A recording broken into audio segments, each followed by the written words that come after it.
اعوذ بالله من الشیطان الرجیم بسم الله الرحمن الرحیم. عمران ورو زمونږ د بونیر ته د ښکلا لپاره 70 کروڑ روپۍ راغلي دي. موږ دا وایو پی کې 22 چې بونیر خو په خپل سکیمونه ورکړي دي، نو موږ آیا تپوس کوو چې زمونږ دا دریم رول خو موږ یو که نه، چې دریم رول دی موږ نه ګڼي نو مېرم ورغه سلوک تر سره وکړي، ځکه چې موږ سره دلته ځایونه شته لکه درمایي شو، سپلم تنګې شو، داسې ډېر ځایونه په اشاړې شو، سرپټې شو، ډېر ښکلي ځایونه دي. موږ د ډي صاحب نه او د مقامي حکومت نه دا سوال کوو چې موږ سره د مېرم ور سلوک نه کوي، ځکه چې موږ هم د پاکستان اوسېدونکو د بونیر اوسېدونکو یو، دا زموږ یو وروڼه یو، درې تسخیمه یو، درې تاثیر یو، موږ څلور یو. خو زه ټیک شم موږ سره د هغه په هغه درېیمه حصه کې موږ له اصرا کړي، ځکه چې موږ سره ځایونه شته دی، ښکلا د چکرو ځایونه موږ سره شته. دا پر زور مطالبه موږ کوو چې موږ سره په دې کې د مېرم ور دغه سلوک نه کوي او په دې کې موږ ځان سره شامل کړي.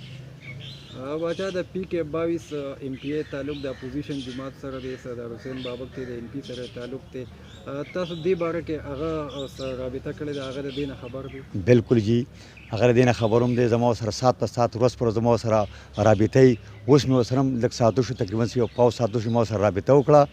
ان شاء الله تعالی چې هغه به موږ سره هم په دې کې بالکل اوږه ولاړي، خو په دې ونه شوه بیا موږ پی کې 22 او موږ په زرګونو خلک راوځو ان شاء الله تعالی، او په دغه سواړه کې به تناس یو، بوک هړتال به کوو، روډ به بلاک کوو، خو موږ خپل حصه غواړو، ځکه چې موږ دارونه دي چې رور به هغه په سوال یا کو په مینتي او کو په زور موږ خپل حصه غواړو. دې کې زموږ حصه ده، ځکه چې عمل کدا ځله زموږ یو ده. باچا په سوشل میډیا باندې ډېر کسان داسې دي، نوجوانان داسې دي، سوشل میډیا اکټیویسټ داسې دي چې هغوی دې باره کې پوسټونه ورکوي چې موږ لکه خپل حصه پکار ده، څوک شته نه چې اواز اوچت کړي. د پی ټي آی د دې ځای د عهدهدارانو نه څه مطالبه کوي؟ موږ دلته موږ سره چې کوم دی الحمدلله یو ایم پی ای دی، یو ایم این ای دی، دوه ایم پی ایګان دي. هغې ته موږ هم دا درخواست کوو، دا سوال ورته کوو ستاسو د میډیا په اساست باندې چې په دې کې موږ سره ودرېږي، ځکه چې د هغې اختیار دی، د هغې حکومت دی، مرکز کې هم دی، صوبه کې هم دی، چې په دې کې موږ محرومه پاتې نه شو. دا زموږ د هغې نه سوال دی، او که چېرې داسې ونه شوه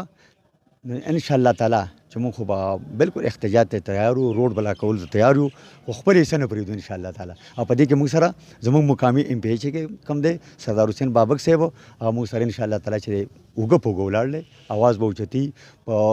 احتجاج کې به راسره یې انشاءالله تعالی، په جلوس کې به راسره یې. او که په دې ونه شو نو بیا انشاءالله تعالی چې موږ به پېښور ته هم ځو، د دغه اسمبلۍ مخې ته، د دغه پارلمان مخې ته به موږ احتجاج کوو او خپل حق به غواړو. باچا په پی کې 22 کې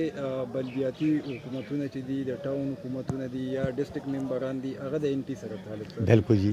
دی په دې باندې په خپلو اسمبلو کې اواز اوچت کړی نو تر اوسه خو نه، دا ورته موږ ویلي دي انشاءالله تعالی. اوس خو هغه ټول په چکر باندې تللي دي، نن سبا شته هم نه. او د خودخیر تحصیل دغه ما ګلزار حسین بابک صاحب ته هم ویلي دي چې په دې باندې تاسو خپل اسمبلۍ کې په دې کې اواز اوچت کړئ، انشاءالله تعالی چې دغه دا ناظمان به راسره وګه په وګه، دا کونسلران به راسره وي، ولس کونسلې به راسره وي، انشاءالله عوام به راسره وي، ټول به انشاءالله تعالی چې په دې کې به دا نه یوازې زما خبره ده، نه یوازې د ان پي خبره، نه د جماعت اسلامي خبره، نه د پی ټي آی خبره، دا زموږ مشترکه خبره ده. انشاءالله تعالی چې په دې کې پارټي نه کوو، په دې کې به ټول راوځو انشاءالله تعالی او د خپل حق تپوس وکړو.